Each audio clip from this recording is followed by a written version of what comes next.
আসসালামু আলাইকুম বন্ধুরা, সবাই কেমন আছেন? তো আমরা তো অনেকেই ডিএলএস গেমটা খেলে থাকি। তো যারা ডিএলএসে ফ্রেন্ডলি ম্যাচ খেলার জন্য ফ্রেন্ড খুঁজতেছেন, তো আমাদের গ্রুপে আপনারা যুক্ত হতে পারেন। এখান থেকে আপনি চাইলে ফ্রেন্ডের মাধ্যমে ডিএলএস গেম খেলতে পারেন, এমনকি আপনি চাইলে ডিএলএস সম্বন্ধে অনেক কিছু তথ্য নিতে পারবেন, এমনকি সহযোগিতাও নিতে পারবেন।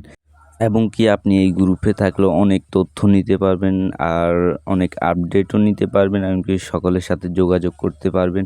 আর গ্রুপের নিয়ম অনুযায়ী আপনাকে থাকতে হবে। তো যারা আমাদের গ্রুপে থাকতে চান, এখানে আরও অনেক সুবিধা রয়েছে। তো আপনি গ্রুপ থেকে অনেক Champions League, Asian Cup, Premium League আর অনেক টুর্নামেন্ট আপনি খেলতে পারবেন। এবং কি বিভিন্ন লিগগুলার সকল আপডেট গ্রুপে দেওয়া হয়, এবং কি সকল পয়েন্ট টেবিলের আপডেটগুলো আপনি এই গ্রুপে পেয়ে যাবেন। কিভাবে চ্যাম্পিয়ন্স লিগ খেলবেন, কিভাবে এশিয়া কাপ খেলবেন, কিভাবে প্রিমিয়াম লিগ খেলবেন, সকল কিছু আপনি গ্রুপে পেয়ে যাবেন। আর আমাদের গ্রুপে যুক্ত হওয়ার জন্য আপনি স্ক্রিনে যে নাম্বারগুলো আছে এখানে যোগাযোগ করলে আপনাকে গ্রুপে অ্যাড করে দেওয়া হবে। ধন্যবাদ।